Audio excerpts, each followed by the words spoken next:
Polêmica, hein? Cara, o futebol evoluiu. Hoje em dia, entre os técnicos e analistas e tal, eles falam uma linguagem que nós ainda aqui na mídia, consideramos isso aí YouTube mídia, ainda não estamos falando. Meus WhatsApps aqui já estão bombando. O Corinthians não é o time que perdeu a Libertadores da América. Não é aquele time que tinha 10 desfalques contra o Boca Juniors. O Corinthians competindo, como a gente já imaginava. Né, esse Flamengo de Copas é fortíssimo. O Corinthians me surpreendeu em questão de postura, de posse de bola, que mesmo no geral foi menor do que o do Flamengo, mas em muitos momentos teve uma posse. A posse foi meio mais ou menos igual. Em momentos do jogo ela foi muito diferente. Você vê que o Flamengo começou muito bem, com bastante posse, até porque o Corinthians perdeu rápido essa bola, não foi nem questão do Corinthians não querer ficar com a bola. Aliás, deixa eu só explicar o que é isso aqui, Tomás. Então, aí, ali embaixo, no eixo X, você vê o tempo, né? 1 a 15 minutos, 16 a 30 minutos, sim. 31 a 45, depois 46 a 60, então é o jogo dividido em 6 pedaços. E no eixo Y é a posse de bola.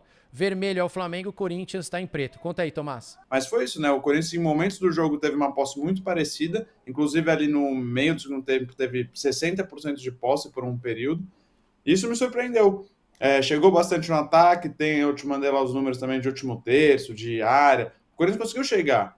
Eu achei que faltou um pouco de paciência e talvez coragem de chegar mais perto do gol. Arriscou muito, né, de longe. A única oportunidade mais clara foi aquela do Yuri, que driblou o Davi Luiz e o Thiago Maia. Nossa, foi brilhante naquele contra-ataque voltando para dar o carrinho. Eu tava vendo esse time das Copas, desde que o Dorival chegou, só tomou aquele gol do Nestor no Morumbi, e o gol do Prato, na volta, no Maracanã, que aí já tava 4-0, né? Nas Copas, né? Porque esse time jogou alguns joguinhos no Brasileiro e aí teve, né, uma oscilação. Sim, nas Copas. O Vitor, na coletiva, questionam ele. O Vitor Pereira fala, você jogou reativamente, você jogou no contra-ataque. Ele fala, não. Não era essa a ideia. É que os caras amassam a gente muitas vezes. E esse gráfico aqui mostra o esforço do Corinthians em algum momento aqui para ter mais posse de bola mesmo, né? Os números básicos que o Tomás trouxe aqui, de expected goals, o Fla 1.09, Corinthians 0.5. Não é uma diferença muito grande, mas o Fla realmente botou bola na trave, e o Corinthians entrou na área, só aquela bola mesmo do Yuri Alberto naquele... Mas aí só o chute do Gabigol já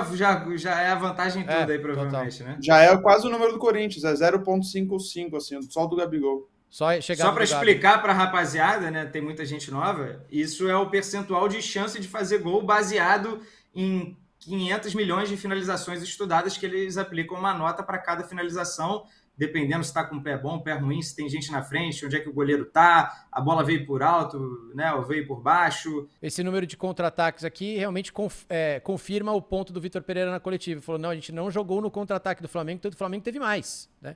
O Flamengo teve mais tentativas de contra-ataque, teve mais do que o dobro. Mas olha só o que o Tomás trouxe também. Isso é posicionamento médio.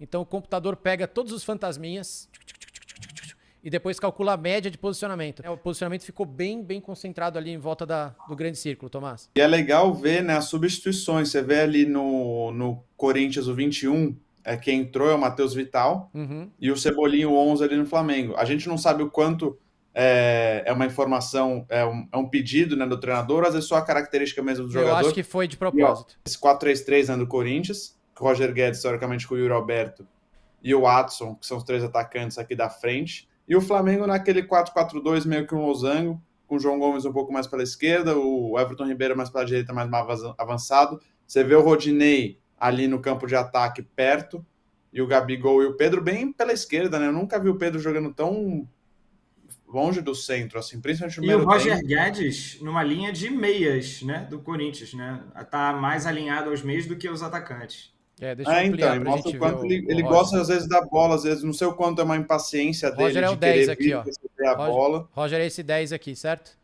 Isso. Ele tá praticamente, ele tá jogando de meia esquerda. Isso são coisas que eu gostaria de fazer numa pergunta, né, numa entrevista coletiva, falando, o Roger tava muito para dentro e perto do Fábio Santos, o Matheus Vital, quando entra no lugar dele, dá muita amplitude e profundidade.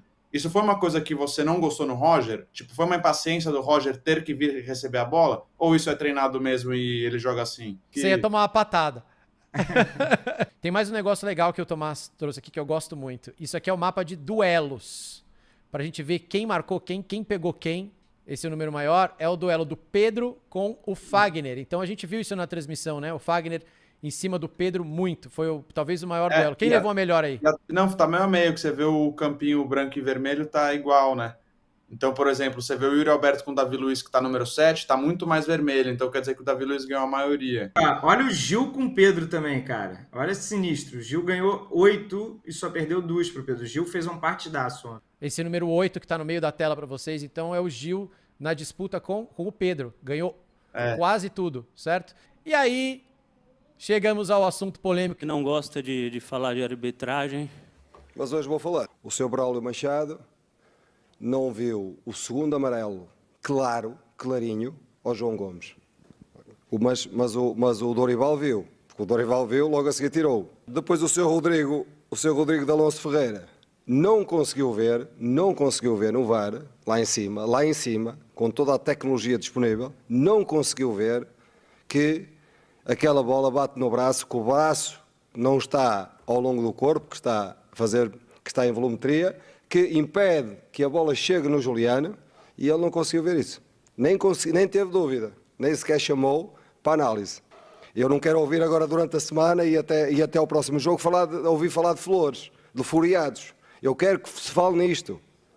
E isto é que é para ser falado. Sobre o João, ele toma o amarelo, ele tá suspenso, ele chamou até o árbitro de incompetente. Vocês expulsariam ele? Só pra gente começar pelo mais fácil. Vocês expulsariam o João naquela segunda entrada? Eu acho que o primeiro amarelo foi exagerado e o segundo teria sido muito justo. Ele, obviamente, pipocou porque sabia que... O Sávio e o Danilo falaram a mesma coisa. Falaram, essa falta foi pior do que a primeira, mas como ele já tomou o amarelo, agora ficou barato. E você, Tomás? Não, 100%. O segundo, se você pensar, esse jogador tem amarelo, o que você acha? Expulso. Então, com vocês, senhoras e senhores, diretamente da CBF, o áudio do VAR. Cruzou, legal, desvio, não vi, hein? Não vi, acho que pegou no braço. Volta pra mim. Checando, possível penal. Volta. Vai, segue. Põe a mão. Segura, Braulio, segura. Pega na barriga dele, ó. Volta, Misa. Volta um pouco, Misa. PGM. Pega na barriga dele e vai pro braço, tá? Ó. Já checado, a bola desvia na barriga dele e vai pro braço, tá em ação de disputa, tá? Bate na barriga dele e vai pro braço, pode seguir. O que chama atenção? Duas coisas. O negócio da barriga e, segundo, ele não usou o melhor ângulo. Que o ângulo que a TV usou, que é esse aqui. Certo?